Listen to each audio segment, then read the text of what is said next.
He had 11 minutes to fix her computer. He had no idea he was about to change her whole life. She still couldn't fix one frozen screen. For half a second, she saw someone she barely recognized anymore. Then she asked him a question she never asks anyone. Do you think I'm pretty? His honest answer was the first real thing anyone had told her in years. I know! Oh my God. If you've ever believed that the smallest, most ordinary moments can quietly change the entire direction of your life, this story is going to feel like it was written just for you. Stay until the very end, because one simple question, asked in a quiet office after hours, is about to change two people's lives forever. And if this story warms your heart even a little, tap that like button and subscribe, because stories like this deserve to be shared. Now, let's begin. Nathan Reyes had exactly 11 minutes to fix a computer before he needed to leave to pick up his 9-year-old son, Eli, from his after-school program, and the woman standing in the doorway of the executive office was making it very clear she didn't care about his schedule.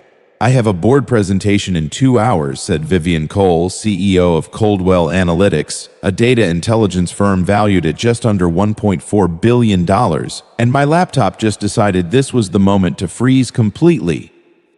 Nathan, 34 years old, dressed in the plain navy polo of Coldwell's third-party IT support contractor, had learned years ago not to take the sharp edges of stressed executives personally. He'd been doing corporate tech support for 6 years, ever since a construction accident left him with a permanently weakened left knee and a settlement check that had barely covered a year of expenses, forcing him to retrain for a desk job he'd never planned on wanting. He raised Eli alone, had done so since his son was 4, after Eli's mother decided, with the same casual finality some people reserve for canceling a subscription, that motherhood wasn't compatible with the life she actually wanted. Nathan didn't talk about those early years much, not even to close friends. There had been a stretch, right after the accident, when he genuinely wondered whether he'd be able to provide for Eli at all. Sitting in physical therapy waiting rooms, doing math in his head that never quite balanced, torn between resenting the knee that no longer worked the way it used to and being grateful it hadn't taken more from him than it did. He'd taken a 6-week computer certification course at a community college while Eli napped in a stroller parked beside his study table at the library, and he still remembered the specific, quiet pride of his first paycheck from Coldwell's IT contractor. The first time in over a year he hadn't had to choose between groceries and a copay. "I'll take a look," Nathan said simply, setting his tool bag down and kneeling beside her desk to access the tower under it. "Might just be a driver conflict. Give me a few minutes." Vivian, 40 years old, sharp-featured with dark hair pulled back in a severe twist that somehow made her look both formidable and exhausted at once, paced behind him, checking her phone every few seconds with the particular anxiety of someone whose entire day was about to collapse if the next few minutes didn't go well. She'd built Coldwell Analytics from a 3-person startup operating out of a converted garage into one of the most respected data intelligence firms on the West Coast, a fact that had cost her, by her own private accounting, most of her 30s and something resembling a personal life. She'd learned over the years to treat exhaustion as simply a background condition of success, something to be managed rather than addressed, the way she might manage a persistent but non-urgent server issue. Her calendar ran in 15-minute increments, her meals were mostly eaten standing up between meetings, and her last real vacation had been nearly 4 years earlier, a trip to Portugal she'd cut short by 2 days for an acquisition call that, in retrospect, could easily have waited. She wasn't unhappy exactly. She simply hadn't asked herself the question in so long that she'd forgotten it was one she was allowed to ask. Nathan worked quickly, running diagnostics, clearing a corrupted cache, restarting the machine's display drivers. As the desktop rebooted, an old photo folder that had apparently been opened before the crash flickered briefly onto the screen. A single image, slightly out of focus, of Vivian at what looked like a college graduation, younger, laughing, hair down around her shoulders, a version of herself Nathan suspected she rarely allowed anyone to see anymore. He didn't say anything about it. It wasn't his business, and 6 years of corporate IT work had taught him the value of professional invisibility. But Vivian, catching him glance at the screen for half a second longer than necessary, felt something unexpected. Not embarrassment exactly, but a strange, sudden curiosity about what a stranger's honest opinion might actually sound like, uncomplicated by flattery or corporate politics. "Can I ask you something a little strange?" Vivian said, before she'd fully decided to say it. Nathan looked up from the keyboard, surprised. "Sure." She gestured vaguely at the now-closed photo folder, feeling for the first time in longer than she could remember, genuinely unsure of herself. "Do you think I'm pretty?" The question landed in the quiet office with an odd, exposed honesty neither of them had expected. Nathan sat back on his heels, considering her for a moment, not with the awkward, performative appreciation men sometimes offered her at industry galas angling for investment capital or a board seat, but with the plain, unhurried attention of someone actually looking. "Yeah," Nathan said honestly, "I do. But if you don't mind me saying so, that seems like a strange thing to wonder about in the middle of a computer crisis." Vivian let out a short, surprised laugh, the tension in her shoulders loosening slightly for the first time all day. "It's been a strange week," she admitted. "I saw an old photo of myself just now. I barely recognized her. I don't know why that question came out." "For what it's worth," Nathan said, turning back to the laptop as it finished rebooting, "the version of you in that photo looked happy. That's usually what actually makes someone look good. Not the hair or the lighting, just whatever's happening underneath it." Vivian didn't respond right away. She simply watched him work, something in his easy, unbothered honesty settling a restlessness she hadn't realized she was carrying. The laptop finished restarting, fully functional, exactly 6 minutes after Nathan had knelt down beside her desk. "You're good at your job," she said, mostly to fill the silence. "I'm good at fixing computers," Nathan said, standing and packing his tool bag. "Whether I'm good at my job depends on if my son's after-school program charges a late fee, which, in about 4 minutes, it's about to." "Oh." Vivian glanced at the clock, then back at him, something in her posture softening further. "Go." "Thank you, genuinely. You saved my presentation." Nathan nodded, grabbed his bag, and left, already mentally calculating the fastest route across town, with no particular expectation that he'd think about the strange, honest exchange again. He was wrong. Over the following 2 weeks, Vivian found small, increasingly transparent reasons to request IT support specifically from Nathan. A flickering monitor, a software update that wasn't installing correctly, despite her own technical team being more than capable of handling it themselves. Her assistant, Priya, a sharp-eyed woman who had worked for Vivian for 6 years and missed very little, noticed the pattern almost immediately and said nothing, though she allowed herself the smallest knowing smile each time she forwarded another IT ticket specifically requesting the technician who fixed my laptop 2 weeks ago. Priya had watched Vivian turn down dinner invitations from eligible, wealthy, entirely appropriate men for years, always citing some urgent deadline, and found it quietly fascinating that a flickering monitor seemed to command more of her boss's genuine attention than any of them ever had. Nathan noticed the pattern too, though it took him longer to admit what he suspected it meant, mostly because the idea that a billionaire CEO might be finding excuses to see him felt, frankly, absurd. He was a single dad who packed peanut butter sandwiches with the crusts cut off and drove a 12-year-old sedan with a check engine light he'd been ignoring for months. Vivian Cole occupied a world of board meetings and 8-figure acquisitions, a world Nathan understood only through the framed magazine cover of her that hung slightly crooked in Coldwell's main lobby. But their conversations, brief as they were, kept happening, kept extending a few minutes longer than any laptop repair actually required. Vivian learned that Nathan had once dreamed of becoming an architect before a construction accident and a newborn son rearranged his priorities entirely. Nathan learned that Vivian's fierce, unrelenting work ethic traced back to a father who told her, at 14, that she'd never amount to much without a man's name attached to her business. A comment she'd spent the following 26 years quietly, furiously proving wrong. He wasn't cruel exactly, Vivian said one afternoon, watching Nathan replace a faulty router in the break room. Just certain. The way some people are certain about things that aren't actually true. I think I built this whole company partly to answer a question nobody was even asking anymore.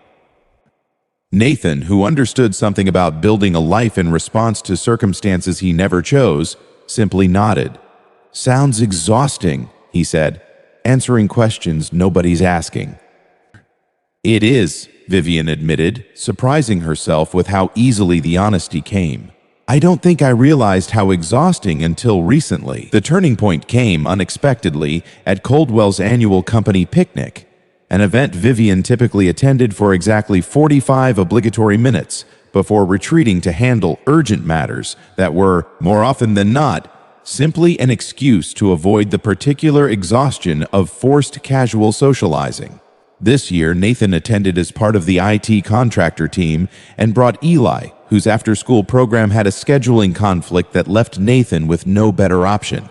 The picnic itself sprawled across Coldwell's back lawn, a sprawling stretch of manicured grass usually reserved for corporate photo shoots, now dotted with folding tables, a rented popcorn machine, and a bounce house that had, within the first hour, already claimed one intern's sunglasses as collateral damage.